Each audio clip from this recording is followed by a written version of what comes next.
Tom Coughlin Jay Fund is hosting the Champions for Children Gala on Wednesday, October 8th. The event takes place at Pier 60 in New York City. Joining me now is a guy you might recognize as a two-time Super Bowl champion, but now he's on the Jay Fund's board of directors, helping his former coach lead the charge for children battling cancer. Kevin Boothe, welcome to the show, and thanks so much for taking the time to talk about the event. Thanks for having me, Mike. Oh, it's our pleasure. So, Kevin, before we talk about the event itself, can you talk about your role with the organization and why it was so important for you to jump on board?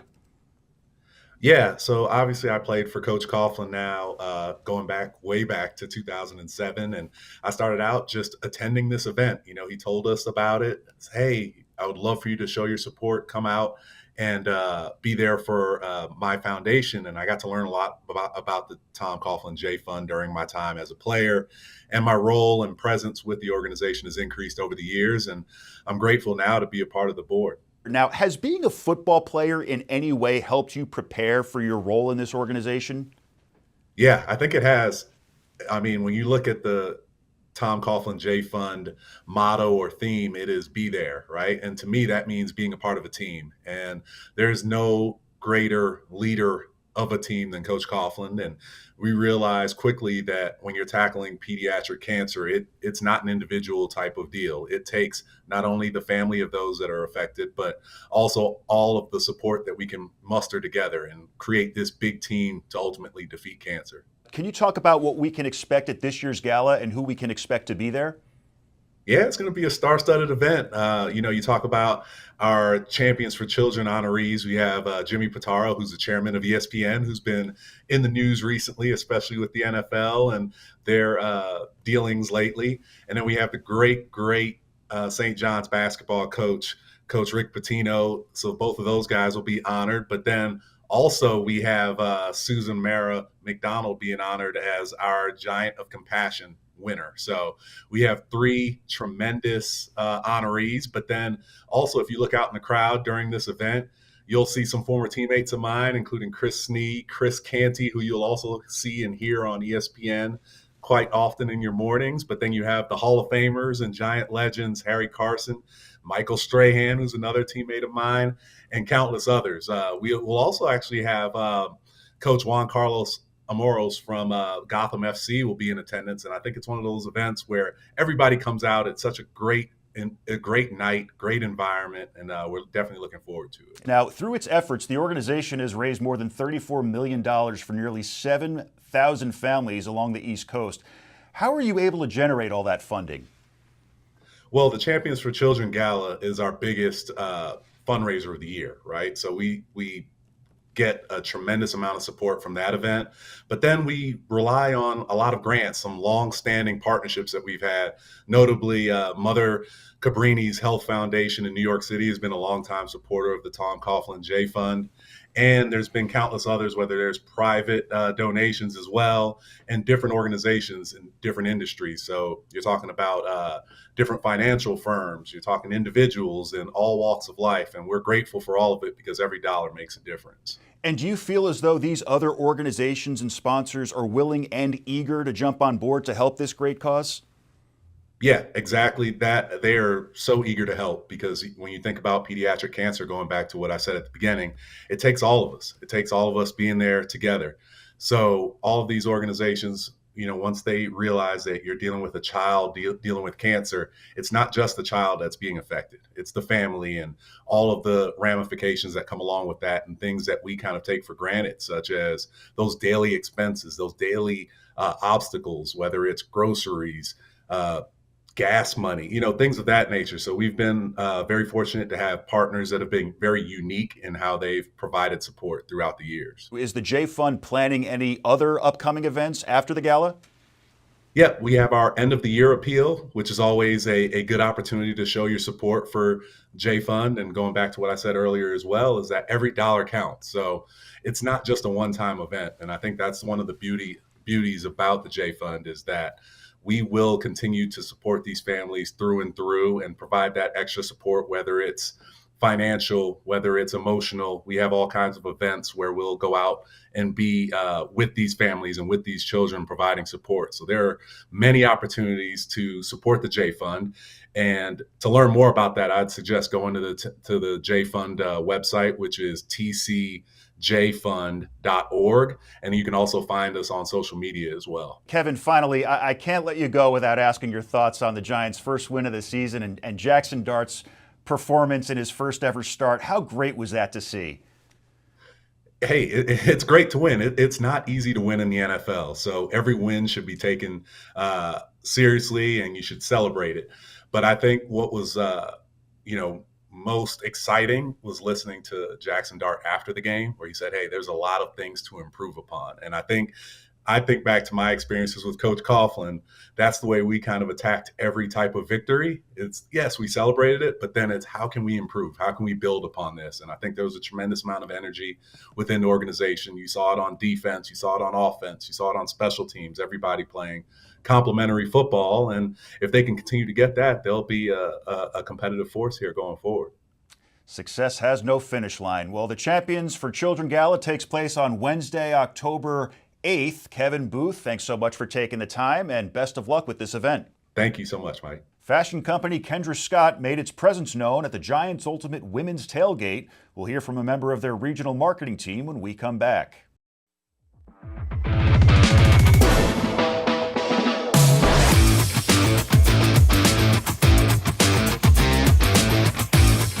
Well, Sunday was a great day for Giants football. Not only did Jackson Dart lead the team to their first win this season in his first NFL start, but MetLife Stadium hosted the Giants' Ultimate Women's Tailgate. The event included a Kendra Scott activation. And joining me now is Alexa Hernandez from the Kendra Scott Regional Marketing Team. Alexa, welcome to the show. Thank you so much for having me. Oh, it's our pleasure. So Kendra Scott is a fashion designer specializing in jewelry. Before we get into the tailgate, can you talk about your role with the company? Yeah, so it started about a year ago. I was a college ambassador in our College Gems program. And so then this past summer, I spent the summer in Austin where I was a social media intern. And now I'm in New York City with our regional marketing team supporting brand activations and Northeast events. And the rest is history. Why have you and the team always been so eager to help others? Yes, it honestly starts with Kendra Scott herself. Doing good has been the foundation of our brand. And Kendra always says, connection first, transaction after. So our company is founded on 3 pillars, which is fashion, family, and philanthropy. And so something that's really exciting is that we get paid volunteer days to go and volunteer at any charity of our choice. And then we also have our Kendra Cares program where we go into hospitals where families have children in there and bring them a little bit of joy in something that is a hard time and allow them to make some jewelry. So since 2010, we've proudly donated over $70 million to charitable causes. Talk about the event itself and what the atmosphere was like. How fun was it there? Oh my gosh, it was so much fun. It was celebrating all the women's fans and women athletes in sports. And so we had a live DJ, food and drink, and then there was 2 brand moments with Joe Malone and Kendra Scott. So a blast. It was really fun. Everyone was really excited, and it was a great way to start our Sunday. Now, why do you think it's so important to have an event exclusively for women at an environment like a football tailgate, which is predominantly men? Yeah. It's a male-dominated field, and so like a woman myself that really loves sports, I think it was really fun to get to see how we can just kind of break into this space and feel included in something that we like to be excited about. And so it honestly made me really happy to see all the women very excited, and it honestly was just a great event to get women exposed to that and just kind of build that circle around themselves. All right, now this might be a loaded question, but what was your favorite part of the event? Yes, well, one of my favorite parts of the event was meeting our raffle winner, Laura. She received a signed Eli Manning football and some of our fine jewelry pieces. And so it was really fun to see her reaction and how excited she was and to see what football really meant to her. And that was kind of the whole purpose of the event and the women's tailgate. And it was just really fun to see how excited she was and that football was a really big thing even for women. And final question, Alexa, does Kendra Scott have any other events or activations planned for the near future? Yes, we always have events going on and it's always super busy, but I recommend going into your local New Jersey store and seeing what events they have going on and speaking with a team member. Something I do know that we have coming up is October is Breast Cancer Awareness Month, and we like to do a lot of things to celebrate our survivors and everything with breast cancer awareness. So if you're interested, stop by one of our stores and then also follow us at Kendra Scott on Instagram. Fantastic. Alexa Hernandez of the Kendra Scott Regional Marketing Team, glad you had a great time, and thanks so much for coming on today. Thank you. Coming up, the New York Liberty has parted ways with head coach Sandy Brondello. What this could mean for the organization when we come back.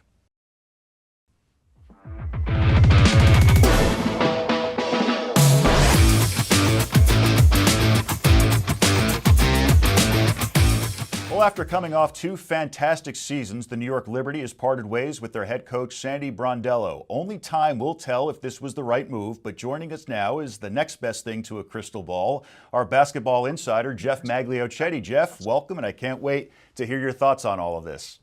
Mike, thank you for having me on. You guys do fantastic work as always. Always our pleasure. So I asked this about Tom Thibodeau when he was let go by the Knicks, and now I'm going to ask it about Sandy Brondello, who was just let go by the Liberty.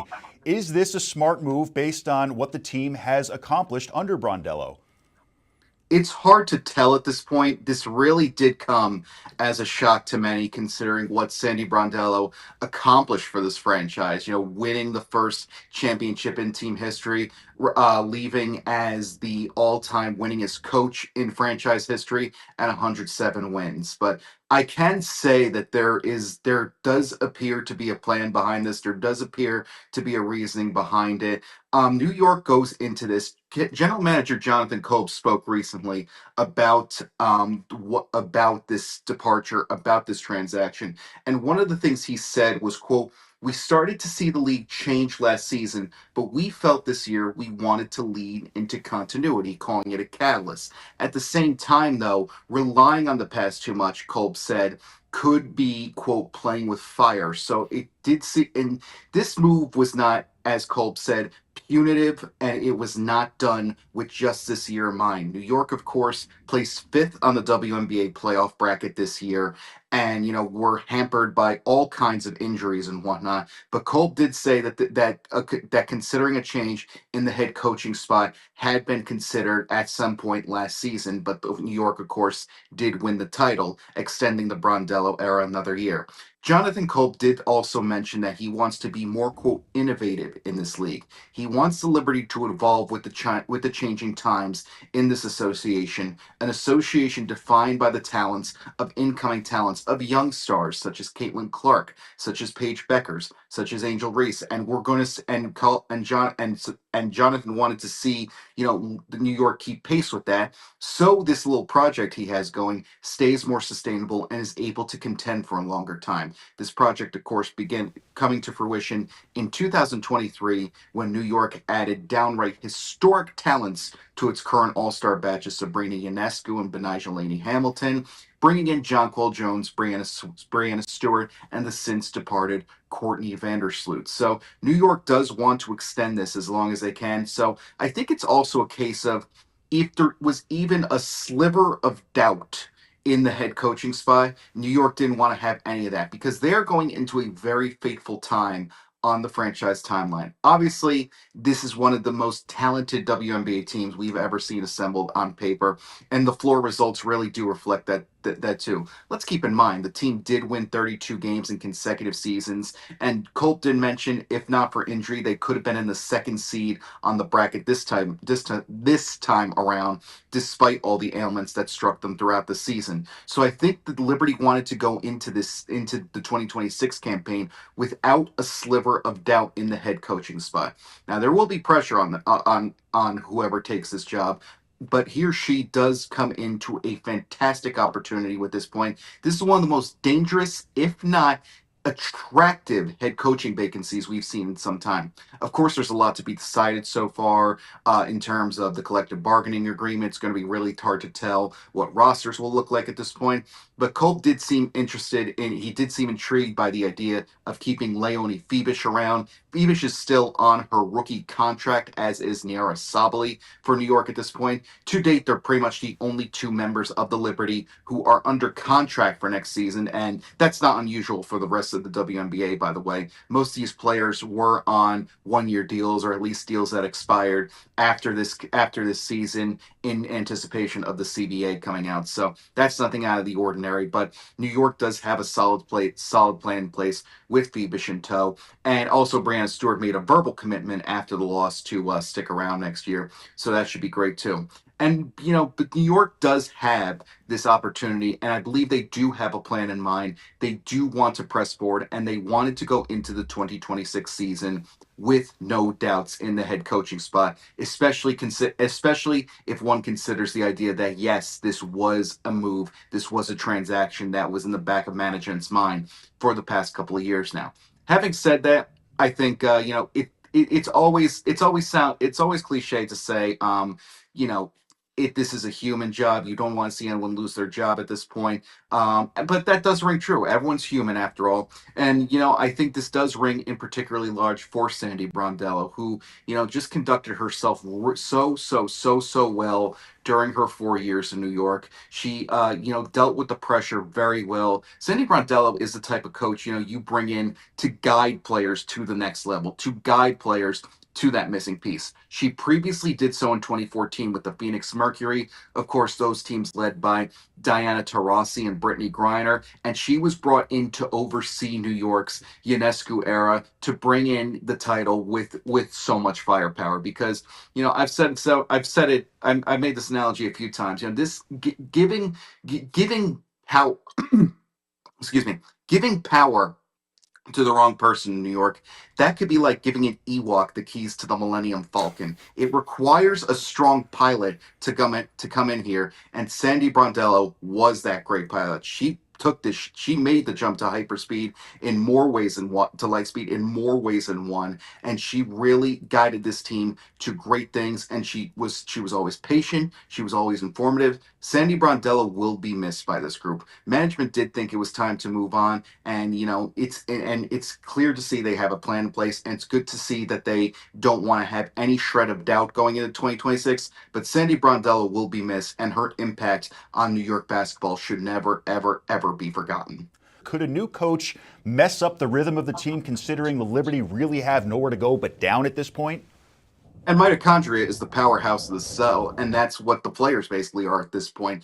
I think that there's a sense of togetherness and a sense of unity with this group. New York does seem interested in maintaining the core. Culp did say that he has the quote utmost confidence that he'll be able to keep this core together moving forward. And this team really did miss Benigilini Hamilton this season. Really missed her two-way talents.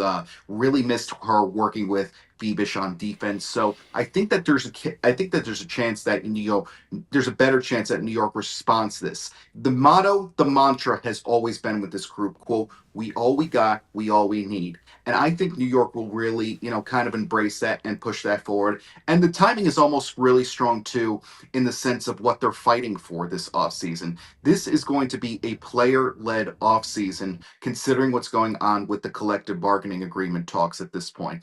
Players are going to lean into each other. Players are going to come to rely on each other, and it's going to build that sense of unity. And New York does have a good bit of leadership leading these talks. Brianna Stewart, of course, holds a sizable role in the WNBPA leadership board alongside Nafisa Collier. Natasha Cloud has always used her voice on and off the floor. Isabel Harrison and Sabrina Ionescu are the team's representatives on the Players Association. So there is a lot of management talk going in at this point. I think that can only serve to build team chemistry at this point. And New York knows that this past season was not them playing up to their expectations. They know that they can do better than this. And I think that's going to fuel them moving forward. And that seemed to be another key piece behind why this move was made. Of course, Brianna Stewart came out with a staunch defense of Sandy Brondello after the Game 5 loss. But Jonathan Colb's mentioned, I think there's a strong trust between management and the players that the right decisions will be made. We saw that several points this year. We've seen it in the past. We saw with the addition of Emma Miesemann, that it takes a lot to, bring in a rotational player so late in the season, midway through the season, joining the team, just after the All-Star break, I believe, if I recall correctly. So that took a lot of trust from management, took a lot of trust from the players to press forward. But it was done, and the team did manage to accomplish a little something with Miesemann in the lineup. She didn't seem to lose a step. I think that the timing for this really kind of worked out in the Liberty's favor in the sense that a season of an off season of unity, an off season of player led discussions and negotiations, and that sense of camaraderie and leading on each other will come to really help a group that will be working with a new leader next season. Well, you touched on this earlier, Brondello, big shoes to fill. Who, in your opinion, would be fit to replace her? And do the Liberty have anyone in mind at this early point? It's a really tough coaching landscape at this point right now. Conventional wisdom suggests the Liberty would go after someone experienced, someone with a championship panache at this point, but there really aren't too many names really available at this point right now. I know some discussion will turn to Dawn Staley, but I don't think Staley would leave South Carolina. If she were to ever leave South Carolina, she wouldn't do so weeks before training camp. The same goes for, other college coaches out there. But there is one college coach I had in mind for this type of job. Kelly Graves from Oregon would be an interesting option in my opinion. Graves, of course, worked with Sabrina Ionescu, worked with Niara Sabli back in Eugene, and the Liberty and the Ducks program does have a strong relationship. The Liberty, of course, played a Japanese club, the Toyota Antelopes, in a preseason game last May, doing so on the Eugene hardwood out there. And so there's already a strong rapport between the Liberty and Oregon programs, and it'd be interesting to see New York kind of lean into their franchise faces. Previous mentor to push that forward. So if there is a college coach in mind, I would say Kelly Graves would be a very intriguing option. Can't rule out in-house options either. Olaf Lang will depart with Sandy Brondello as well. Understandable considering they're married.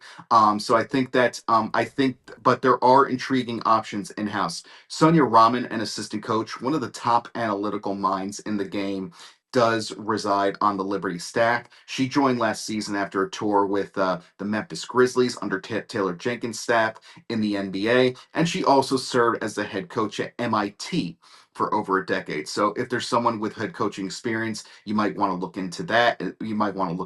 And she knows how to win, being the all-time winningest coach in the MIT program. And of course, her knowledge in the advanced game should be interesting. Another name I wanted to mention in-house was Andrew Wade, who took over as the director of player development this time around. Wade had a strong rapport with players, and that was really evidenced at several points this season. He previously worked with Natasha Cloud and Emma Miesemann on the 2019 Washington Mystics, who won a championship. And he really developed a lasting rapport with his players. When John Paul Jones needed someone to go back to her native, the Bahamas, and rehab a little bit, who did she take with her? Andrew Wade. Who helped Miesemann get back in the WNBA shape when there were little practices going on? Andrew Wade. So I think his rapport with the players, as well as his head coaching experience in Brianna Stewart's domestic 3-on-3 league unrivaled, should really work out for him as well.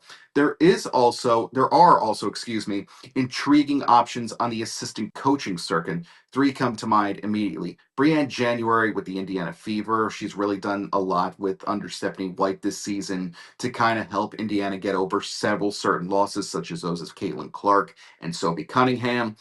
Rebecca Brunson. Hey, if Brunson saved New York once, why can't she do it again? Brunson is currently an assistant on Cheryl Reeves' staff in Minnesota, has been one of the top names to kind of excuse me, has been one of the top names to get a promotion to a head coaching spot over the past 2 years. One name I really have an eye on, probably my top choice in terms of current WNBA talents, would be Christy Tolliver, who is an assistant on the Phoenix Mercury, who of course defeated the Liberty in the opening round and are now moving on to the WNBA Finals. Why I'm so high on Tolliver is the fact that she knows how to win. She has done so at the collegiate level. She has done so at the pro level and is currently pressing forward on Nate Tippett's step with Phoenix. Big upset win from the 4 seed, taking down both the Liberty and the Minnesota Lynx, last year's WNBA Finals participants. And New York does want to move forward, it feels like, with both Natasha Cloud and Emma Meeseman in tow. And who was also on that 2019 Mystics team? Christy Tolliver. Jeff Magliochetti, basketball expert, thanks so much for providing some well-deserved insight into the New York Liberty, a team that continues to win the hearts of several sports fans. Thanks so much. Well, that's it for this week's show. I'll see you next Monday. For all New Jersey sports and news, head over to ONNJ.com.